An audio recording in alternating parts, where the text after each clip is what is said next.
भारत ने दरियाए रावी च पानी छोड़ दिता। मुंसलिक इजलास इंतजामिया ने अलर्ट रहने की हदायत। प्रोवेंशियल डिजास्टर मैनेजमेंट अथॉरिटी के मुताबिक भारत ने 1,85,000 क्यूसिक पानी दरियाए रावी छोड़ दिता। PDMA के मुताबिक गुज़िश्ता साल भी भारत ने 1,73,000 क्यूसिक पानी छोड़ा सी। PDMA ने हदायत की है कि दरियाए रावी तो मुंसलिक इजलास इंतजामिया हंगामी सूरत हाल तो निपटन लई अलर्ट रहे। डिप्टी कमिश्नर नारोवाल का कहना है कि दरियाए रावी च भारत तो आना लरेला आज शाम जसर पहुंचेगा। दरियाए रावी तो जसर के मुकाम ते 2.5 लाख क्यूसिक दरेला गुजर सकता है।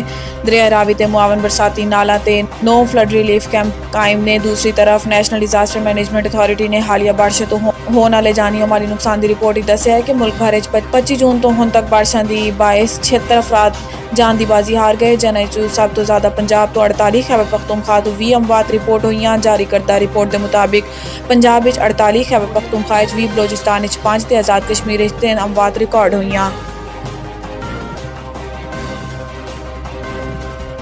Imran Khan army chief general Asim Munir के खिलाफ बुनियती ते मुबनी मुहिम ते मसरूफ ने ट्विटर ते एक पोस्ट वज़ीर आज़म शहबाज शरीफ ने कहा है कि कातलाना हमले की धमकी देने लई प्रॉक्सियां दी इस्तेमाल की चाल बुरी तरह बेनकाब हो चुकी है। रियासी अलामतों ते मनसूबाबंदी के हमले नाकाम होने तो बाद वाज़े तौर पर बेचैन ने। वज़ीर आज़म का कहना सी कि इन्होंने इल्म नहीं कि इन्हों की धमकी तशद्दुद ते नफरत की सियासत का वक्त खत्म हो गया है। ऐसी काबिल मुज़म्मत हरकत के जरिए वो सिर्फ अपने आप को बेनकाब कर रहे हैं। मुहिम का बुनियादी मकसद जाती मफाद ते इकतदार ते कब्जे नूं हर चीज़ ते तरजीह देना है। इन्हों का कहना सी कि पाकिस्तानी अवाम ते सियासी जमात अपने आर्मी चीफ तो मुसल्ह अफवाज के पिछे चट्टान की तरह खड़े ने।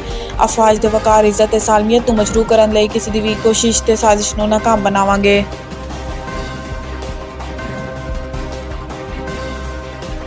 आलमगीर तरीन ने खुदकुशी तो कबल मंगेतर नाल कॉल ते गल की सी। पुलिस ने पता लगा लिया। पुलिस के मुताबिक आलमगीर तरीन ने फोन कॉल डाटा ते इन्हां दे मंगेतर ते गुफ्तगू का रिकॉर्ड मिल गया है, जिसके बाद इन्हां दी मंगेतर नाल मुलाकात की गई। मुलाकात के दौरान खातून ने पुलिस नूं दस्सिया है कि आलमगीर तरीन ने इस रोज़ शाम 4 बजे फोन ते गल हुई। आलमगीर तरीन दे नाल कॉल ते रोजमर्रा दी गल्लां हुईयां। पुलिस का कहना सी कि फॉरेंसिक ते पोस्टमार्टम रिपोर्ट के बाद तफ्तीश का दायरा कार वधाया जाएगा।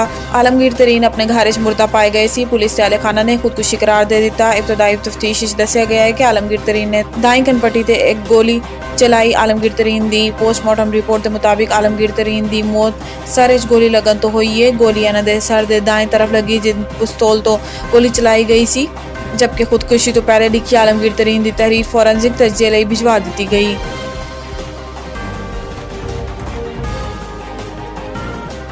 IMF वफद इमरान खान नाल मुलाकात ते हुकूमती रद्द अमल सामने आ गया। अपने एक बयान ने कहा है कि IMF ने तमाम सियासी जमातों नाल मुलाकात की ने, लेकिन इन्होंने लगता है कि IMF ने PTI चेयरमैन नूं कहा होगा कि 2022 के मार्च की तरह इंतशार ते फसाद फैला के मुल्की मईशत नूं तबाह ना करना।